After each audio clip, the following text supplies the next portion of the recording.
Ladies and gentlemen, welcome back to the JKWD podcast, where I told Kelvin what we're going to be talking about today, and he's very nervous because I wouldn't really tell him what we were talking about today. How you doing? Not the question. I'm wonderful and Good. somewhat intrigued. Life is good. I would like to report that it is spring again in upstate New York after the last 2 days of winter weather. And it's good. Life is good. I'm breathing well, sun is shining, skies are blue, trees are getting some green stuff on them, except for the ones in my yard. Well, it's a whole different thing. And I'm actually kind of excited to be walking and talking and breathing and moving around on my own power.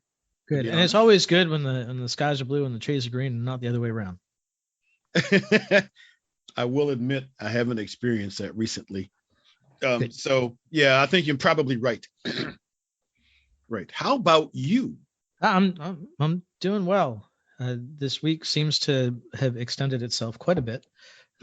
We had the roof done, and that felt like weeks ago, but apparently it was only like 4 days ago. It's weird, isn't it? Yeah, I don't know how that happens, but it happens. And yeah. Anyway, got out for a nice run this morning, couple laps around the lake. A couple of laps around the lake. Yeah. That sounds like more work than I'd signed up for. It's not a big lake. Okay. But scared me for a minute there. No, not a big lake, but yeah, it's a pretty one. Good.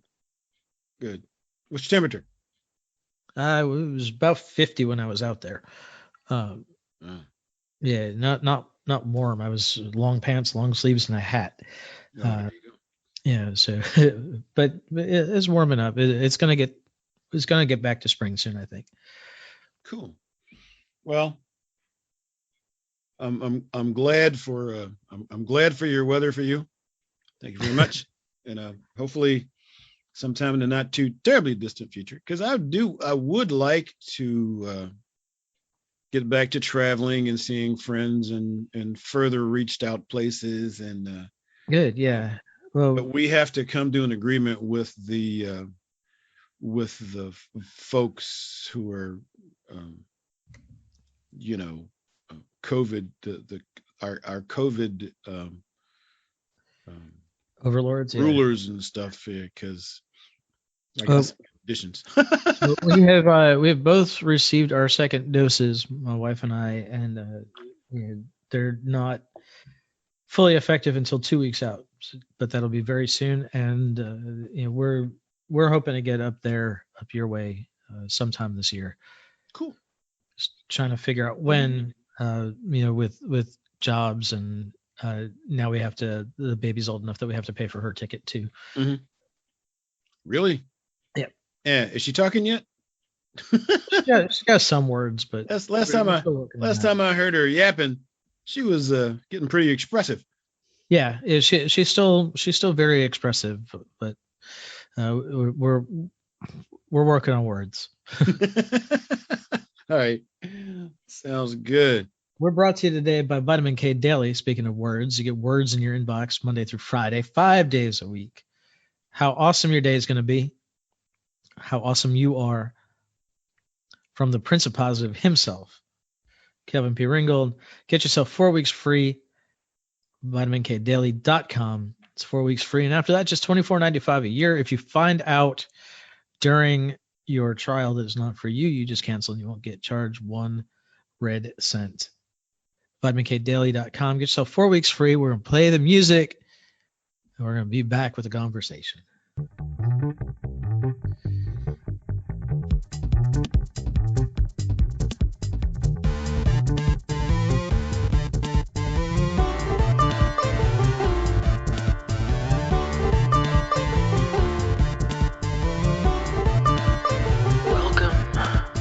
Josh and Kelvin World Domination Podcast, where we talk about better humanhood and teach you how to dominate your world. You ready? Here we go. So, Kelvin, I got a question for you. Do you? I read this in a book last night, right before I went to bed. Uh-oh. Why is a raven like a writing desk? Why is a raven like a writing desk? Well, let me work on that. Let me see. Raven.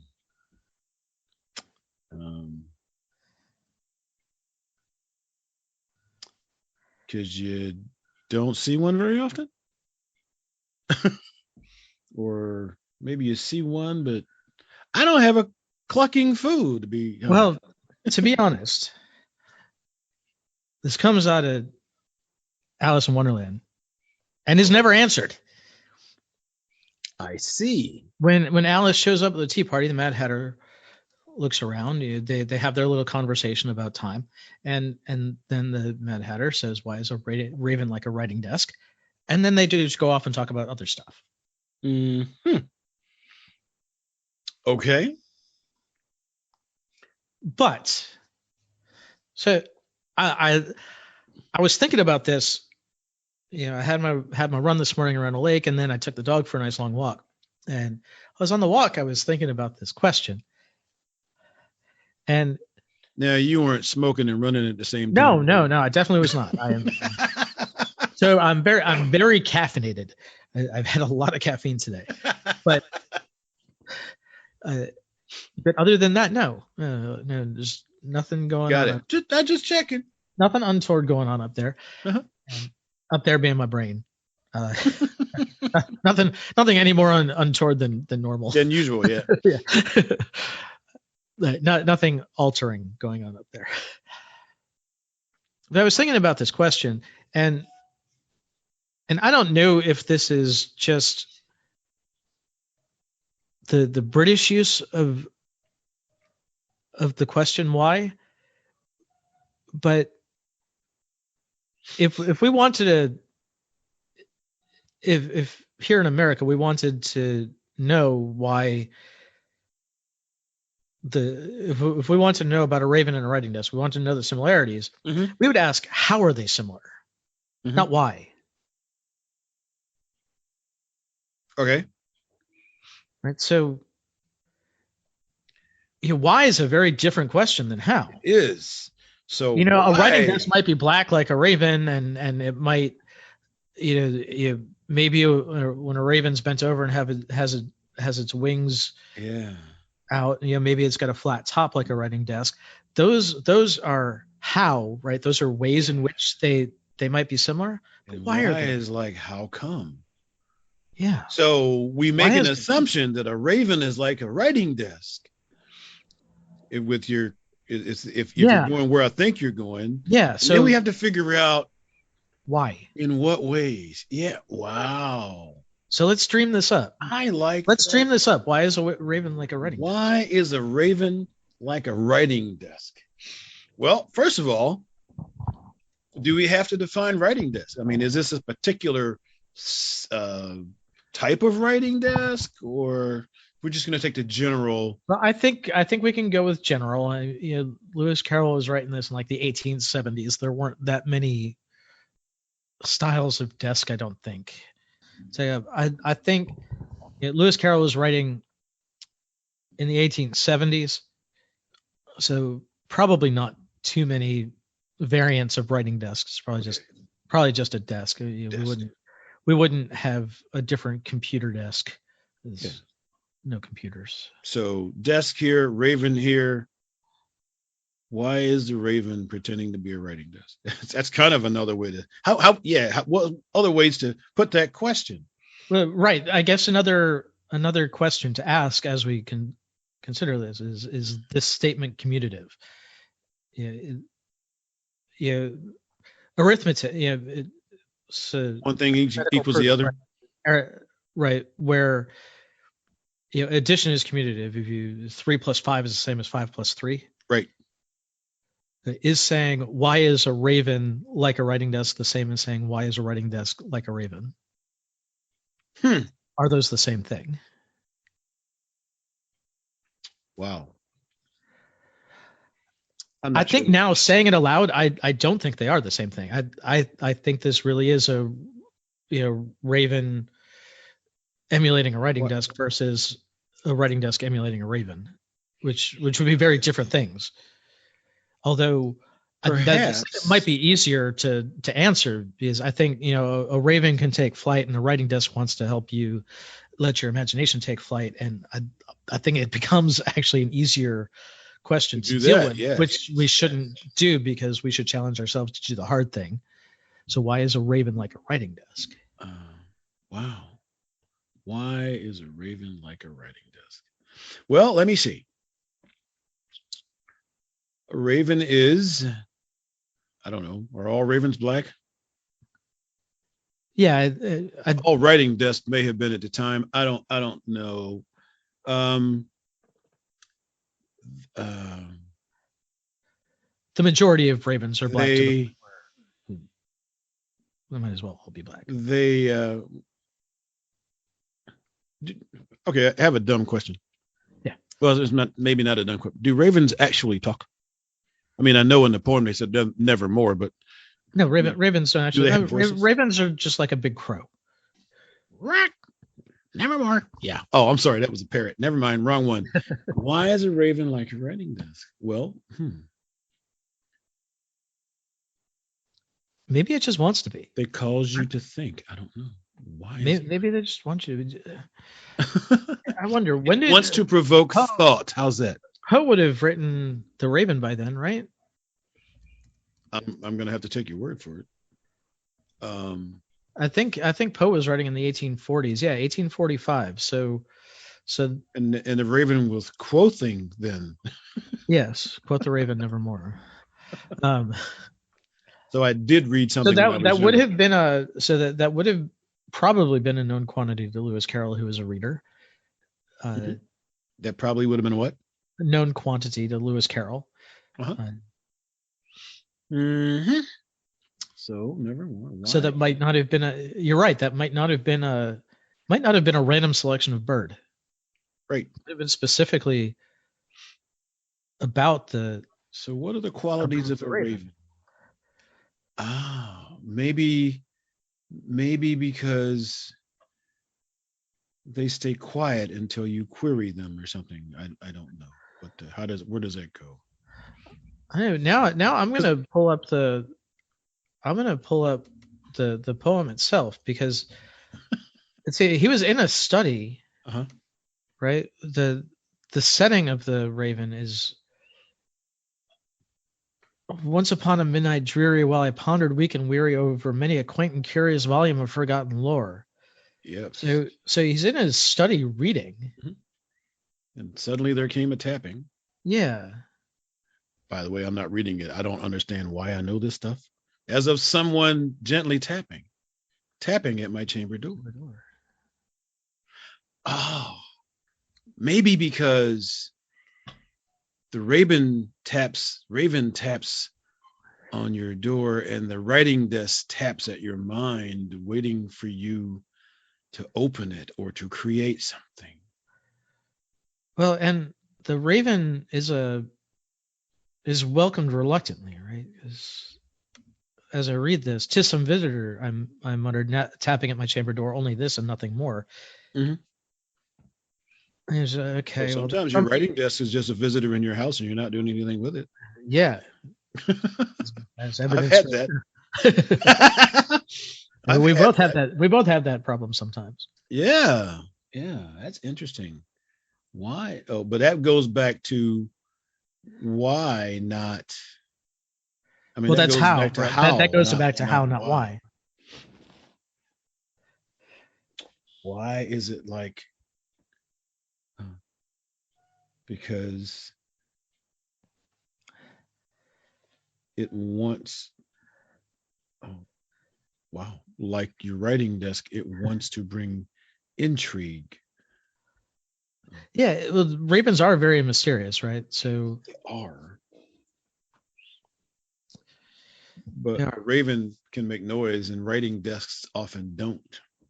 So perhaps why is it like Oh man. So why is it like a writing does? Because it wants to cause you to think. I like that answer, and here's the reason I like that answer. This is going to go a little deeper than you expected, I think. I have no You know, experience. one of the themes in Alice in Wonderland is Alice is kind of maturing and graduating into adolescence, and we still think of like a 10, 11-year-old as very much a child in our age, but Back then, back then they're getting close to marriage. So it's really transitioned into adulthood time. Mm-hmm. And we talked about way back in like episode 2, right? Being more childlike, Right. Being able to experience things as a child, even though we've got kind of, as we get older, we get a little more fixed up in the brain. Right. There are studies that show that if you tweak a problem toward improbability, that a child will figure it out much quicker than an adult. So one of the things they've done is like create a machine that when you put, say, a square block on it, the machine will react. And so you're presented with various different blocks in different shapes and sizes and colors. You figure out very quickly that it's the square block that the machine wants. You can make the screen react. That might take the child a little longer than the adult to figure out, but once they figured it out. Now you pull them away from the machine and you reprogram the machine to react to something different. The child is going to figure out the answer quicker than the adult, probably, because now the adult knows that it's programmed to a square block. So let's say you program it to 2 blocks. The adult is already recognized that it is set up for 1 block in a particular shape. So now the adult tries all the different shapes. But the child doesn't have that pattern to worry about. Right. So might try 2 blocks, might try 3, might try 5, might try colors. Whereas the adult will go one at a time, and then we'll get stumped and have to think of something new. We'll have to start all over again. Yes, we do.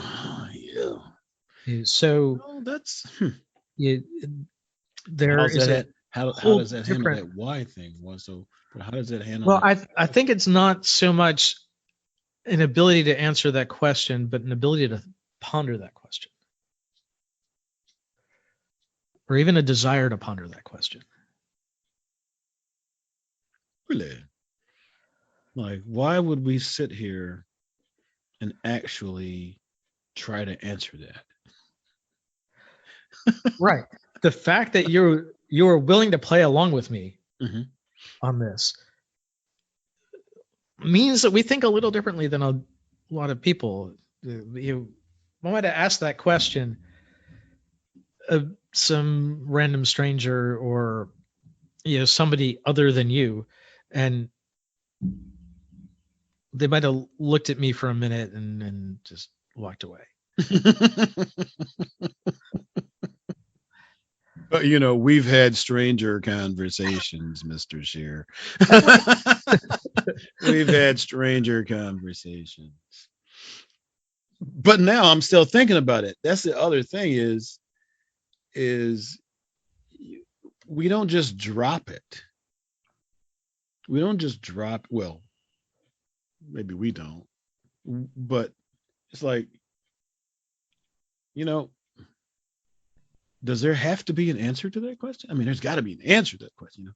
It's never answered in the book. Where do you go with that? It's never answered in the book, and Lewis Carroll never himself offered a response. There you go. I wonder how many other people have intrigued on that besides you. I'm sure you dragged me in it. I did. I dragged you into it. And I would say kicking and screaming, but you didn't tell me what you were dragging me into. I didn't. Follow me. Yeah. If I had told you 10 minutes before we recorded this podcast, that's the question I was going to ask you. It probably would have had a different outcome. Yeah. Yeah, we probably would have not done the podcast on that. You probably would have searched your brain for anything else to talk about. Could have been. But certain people, I'm up for a challenge. And I can say unequivocally that over the time that we've known each other, you have challenged me often. Some not necessarily in a bad way. So it's interesting. So we're speaking to our thought processes now. Yeah. So since we're here, so how do we take this conversation and apply it to life in general? Coming at things from kind of a different angle, a different viewpoint, a different starting point is important. I think, are you familiar with Cai Guo-Qiang? It's not ringing a bell. He's a Chinese artist. Uh-huh. His dad was a famous calligrapher who, I don't know if he was disappeared or only like detained during the Maoist revolution. Mm-hmm. And Cai himself became Guo-Qiang himself became an artist. I keep forgetting that Cai is his last name. They say those first in Asian languages. And he has, his primary medium is gunpowder. He designed the fireworks displays of the Beijing Olympics. Really? And his artwork is largely made with gunpowder, that he will draw lines on canvas and then cover those lines with gunpowder, and then he'll run a fuse and tamp down put something over the canvas, and he'll light the fuse and let the gunpowder go off, and whatever he has left for an impression on the canvas is the artwork. So he's actually using, I look at him and I look at WeiWei, who is another Chinese artist who himself has been detained for his revolutionary thoughts, or his counter-revolutionary thoughts, right? Yeah. He went to prison, and when he got out, he determined that he was going to write a memoir, and that's coming out this fall. Yeah, I think there are a lot of artists. I've been looking at a lot of graffiti art. I still can't read most of it. It makes me somewhat uncomfortable, but it's because we grew up believing that was like urban blight, right? But it's still beautiful art to some extent, and a lot more graffiti art is being brought into galleries. At least has been since the since the 90s, and really Lee Quiñonez and Jean-Michel Basquiat, and stuff. So I've been thinking a lot about how to think differently and bring other things into my life. So all that stuff is kind of running around my head, and that's why I got interested in thinking about the the Mad Hatter's question, the Mad Hatter's riddle, I think is what it's called in the literature. Well, I'm probably going to admit that a lot of the things I read and seek are along the lines of things I've read and sought previously. And to come from a completely different direction has not been one of my strong suits, to be honest with you. So might be something for me to consider, because with every exposure to a different thought process, we enhance our thought processes, I believe. Yeah, no, I agree. That's why I intentionally sought that stuff out. Yeah. So I am going to have to do that with purpose from now on. And just so that we've got a couple of the names straight in case our listeners are interested. There's a Netflix documentary on Cai Guo-Qiang called Skyladder. And it's called Skyladder because one of his projects is a 500-meter ladder upright made out of just light, out of fireworks. Light. So he basically makes a ladder out of fireworks and has to float it in the air. But it's a 500-meter ladder. That's a third of a mile. Wow. Yeah. That's pretty good. Yeah, it's pretty amazing. But it took a lot of rejected permits and failed attempts, and I'm sure. Yeah. Well, the whole fireworks art thing, amazing. Always fascinated me. I've watched some of the most incredible pyrotechnic shows, and how do they do that? Yeah. How do you design something like that? Oh my gosh! So, and there's a Basquiat biopic on Hulu right now. I forget what it's called, but I'll get a link. Yeah, get it in the podcast. Yep. Huh. I'm gonna be thinking about that freaking Raven question now. Good. I got you thinking, and got your brain pushing in a different direction for a Friday. I may end up putting something about that in vitamin K just to make people, go. He must have been talking to Josh again. So, yeah. Well, thanks for the exercise, Mr. Scheer. Well, thanks for indulging me. Thanks, everybody, for listening. If you made it this far, congratulations. Goodbye, McKinney. And if you figure out how the Raven is like the writing desk, do let us know. Let us know. jkwdpodcast.com for show notes for this and all our other episodes, and for a link to contact us. We will definitely be sharing, with your permission, any answers to the riddle. vitaminkdaily.com. Get yourself 4 weeks free, and we will see you next time. Bye-bye.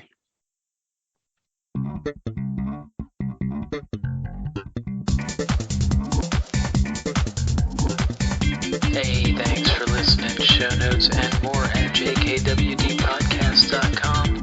Don't forget to subscribe, leave a review, and share with your friends, and we will see you next week. Bye.